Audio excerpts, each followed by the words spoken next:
Holi Trinity church Bollaram సమర్పిస్తున్న అనుదిన వాక్య ధ్యానాలను వీక్షిస్తున్న ప్రియాతి ప్రేమిన ప్రేక్షకులందరికీ, అదేవిధంగా ఈ కార్యక్రమాన్ని ఆసక్తికరంగా చూస్తున్న దేశ విదేశాల్లోని మన ప్రేక్షకులందరికీ మన ప్రియరక్షకుడైన యేసుక్రీస్తు ప్రభుని పేరట హృదయపూర్వక స్వాగతం. మన అనుదిన వాక్య ధ్యానాలలో లేవియా కాండం నుండి మన ప్రియులు పెద్దలు శ్రీమతి జె పద్మలలిత జనార్దన్ గారు అందిస్తున్న ధారావాహిక సందేశాలు మనం వింటున్నాం.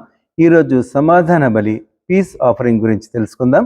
సందేశానికి ముందు ఈ భక్తి గీతం.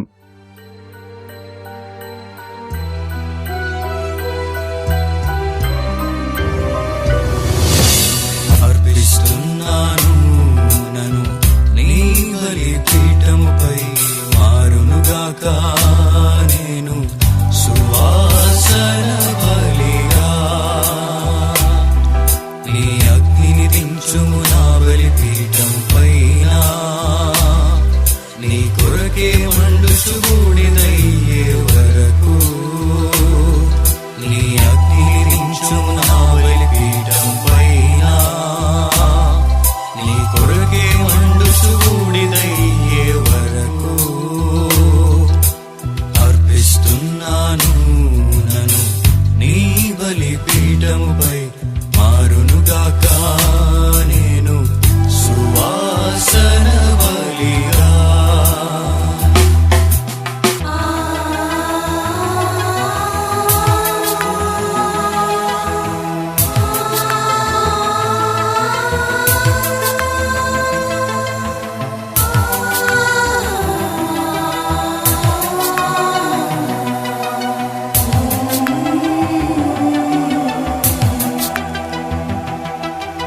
ఐక్యమౌనుగాక జీవము గల రాళ్ళన్నీయు, కట్టబడునుగాక సత్యమైన బలిపీఠం.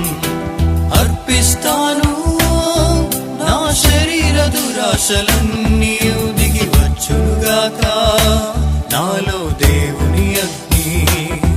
నీ అగ్నిని దించుము నా బలిపీఠము పైన, నీ కొరకే మండుచు బూడిదయ్యే వరకు. నీ అగ్నిని దించుము నా బలిపీఠము పైన, నీ కొరకే మండుచు బూడిదయ్యే వరకు. అర్పిస్తున్నాను నన్ను నీ బలిపీఠముపై, మారునుగాక నేను సువాసన బలిగా.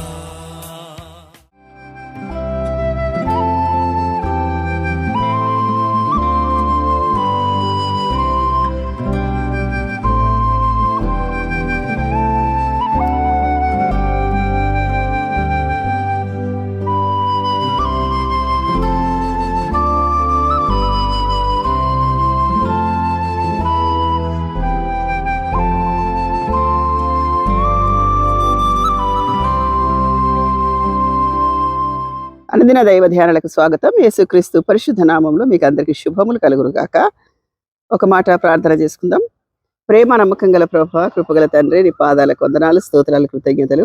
నేటి లేఖన భాగాన్ని మీ చేతికి అప్పగించుకుంటున్నాను. మీరు దీవించండి, పంచి విరిచిపెట్టి అందరికీ ప్రయోజనకరంగా దీవించమని నజరేయుడైన యేసుక్రీస్తు పరిశుద్ధ నామంలో ప్రార్థన చేసి వేడుకుంటున్నాను పరమ తండ్రి, ఆమేన్. నేటి లేఖన భాగము లేవియా కాండము 3వ అధ్యాయం 1-6 వచనాలు. లేవియా కాండం మొదలుపెట్టి దాని పరిచయం విన్నాం. దాంట్లో ఉన్న ప్రధానమైన బలులు దహన బలి, నైవేద్య బలి, సమాధాన బలి, పాప పరిహారార్థ బలి, అపరాధ పరిహారార్థ బలి అని నేర్చుకున్నాం. వాటి గురించి ఒక్కొక్కటి వివరంగా వాటికి కావాల్సిన దినుసుల గురించి కూడా మనం చూసుకున్నాం. చివరగా నైవేద్య బలి నిషేధించబడిన దినుసులు. పులుపు నిషేధించబడింది. పులుపు ఎందుకు నిషేధించబడింది?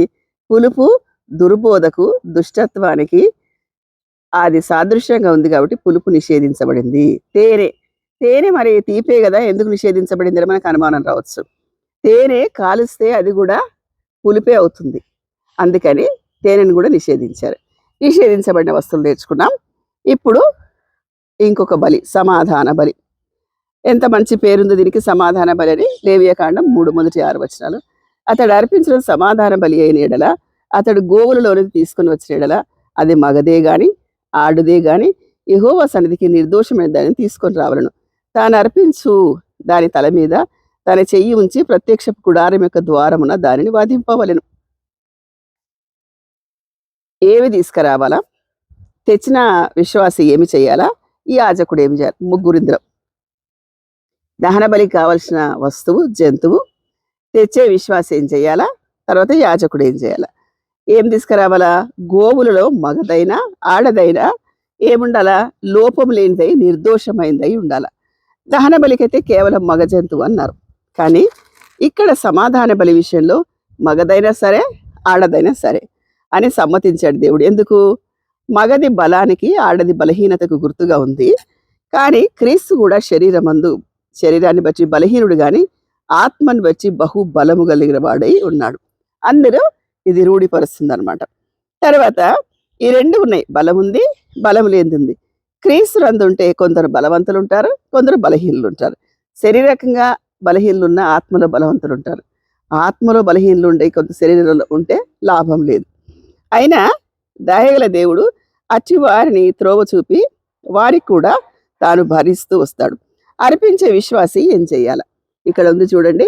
ఆ జంతువు తల మీద చేతులుంచి ఏం చేయాలా? ప్రార్థన చేయాలి. జంతువు తల మీద ఎందుకు చేతులు పెట్టాలా? నా పాపం అంతా ఆ జంతువు మీద పోవాలని, అందుకని ప్రార్థన చేస్తారు. తర్వాత దాన్ని ముక్కలుగా నరకాలి, దేన్ని? వధించిన పశువును నరికిన తర్వాత ఏం చేయాలా? యాజకుడు రక్తాన్ని కలెక్ట్ చేయాలా. ఆ రక్తాన్ని ఏంటంట, ఆ రక్తం అంతా కూడా బలిపీఠం కింద ప్రోక్షింపబల. 3వ వచనంలో బలిపీఠం చుట్టూ దాని రక్తమును ప్రోక్షింపబడును. అతడు సమాధాన బలి పశువుకి అంతరంలో లోపలి క్రొవ్వును, అంతరం మీద క్రొవ్వు అంతటిని దహించివేయాలి. ఎందుకు క్రొవ్వు దహించివేయాలంటే, క్రొవ్వు అంటే తెలుగులో కొంచెం బాగాలేదు కానీ ఇంగ్లీష్లో ఫ్యాట్, తర్వాత మన ల్యాబుల భాషలు చూస్తే కొలెస్ట్రాల్ కదా. ఆ క్రొవ్వు అంతటిని దహించేసేయాలి. అది శరీరానికి మంచిది కాదు, ఆత్మకు మంచిది కాదు. కాబట్టి ఇదంతా దహించి వేయాలా. ఎలా దహించేయాలా? అగ్ని మీద దహించి వేయాలి. తర్వాత అహరోను కుమారులు బలిపీఠం మీద అనగా అగ్ని మీద కట్టెల పైన దహన బలి ద్రవ్యం పైన దానిని దహింపు. ఇది యెహోవాకు ఇంపైన సువాసన గలది, మనలో అయిష్టమైంది. మనని దేవునికి దూరం చూసే ఏ పదార్థమైనా, కొలెస్ట్రాల్ ఏం చేస్తుంది? బ్లడ్ సర్క్యులేషన్ ఆపేస్తుంది. కాబట్టి అలాంటి ఏమన్నా ఉంటే, అంటే దేవుడి దగ్గరికి దారిని అడ్డగించేది ఏదైనా ఉంటే అదంతా దహించి వేయాలని ఈ బలిలో ఉంది. సమాధాన బలిలో ఏముంది? గోవులు ఆడదైనా సరే మగదైనా సరే దాని తల మీద చేతులు ఉంచాల విశ్వాసి, యాజకునికి ఇవ్వాలి.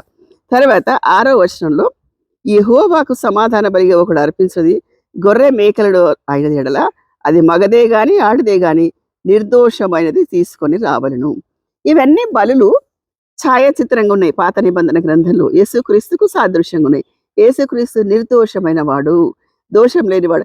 రాణవ వారు వచ్చి శిలువ దగ్గర శిలువ వేసే ముందు అడిగితే ఆయనలో ఏ లోపము లేదు, ఏ పాపం లేదని పిలాతు ఆయన తీర్పు తీర్చే అతనే అంటాడు. నాలో ఎవరైనా పాపాన్ని స్థాపించగలరా అని చెప్పినవాడు కూడా ఆయనే. కాబట్టి నిర్దోషమైన గొర్రె, నిర్దోషమైన దాన్ని అర్పించాలి. ఇవన్నీ ముందే నేర్పించాడు దేవుడు, ఇట్లాంటిది ఒకటి జరగబోతుందని. తాను అర్పించి తన తల మీద చెయ్యి ఉంచి ప్రత్యక్షపు గుడారం ఎదుట దాన్ని వధింపవలెను. అప్పుడు కాలంలో ప్రత్యక్ష గుడారంలో దేవుడు నివాసం చేస్తుండే కాబట్టి అక్కడ వధించాల. కాబట్టి ఇది 2వ బలి. తర్వాత ఇంకొక బలి గురించి నేర్చుకుందాం. ఈ బలిలో సమాధాన బలి. ఒక మనిషి సమాధానం కోరుకోవడానికి, తనలో పొరపాటు ఉందని గ్రహించినప్పుడు దాన్ని తీసివేసుకోవడానికి దేవుని దగ్గరికి వచ్చినప్పుడు కోడెదూడని వధించి తద్వారా బలి నర్పించి దేవుని నుండి దయను కోరుకునే ఒక విధానం ఇది. ఇది సమాధాన బలి. దేవుడి మాటలు దీవించుగాక.